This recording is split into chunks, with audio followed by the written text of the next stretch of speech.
har kuni ovqat qilaman, ovqat beraman. Ovqat qilaman, ovqat beraman. Va uydagilarda oshqozoni borki, umuman o'ylamaydi. O'zini vazifasi bugun ovqat keladimi, yo'qmi? Bugun och qolmaymanmi, yo'qmi degan narsani o'ylash borki, o'sha oshqozonni vazifasi. Lekin ularni ham men o'ylayman-da. Men ularni jediraman, ichiraman, chichiraman, siydiraman, uyini tozalayman, pastelni yuvaman, kiyimini yuvaman.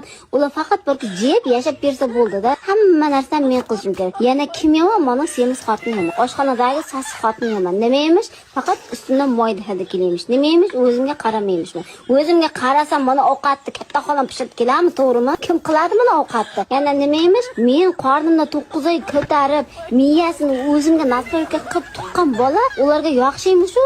Uni tuqqan yenasi jomamni. Shu ovqat qilayotganda xayolimga shu narsalar tumma aylanadi. Men uydagilar o'ylamaydi.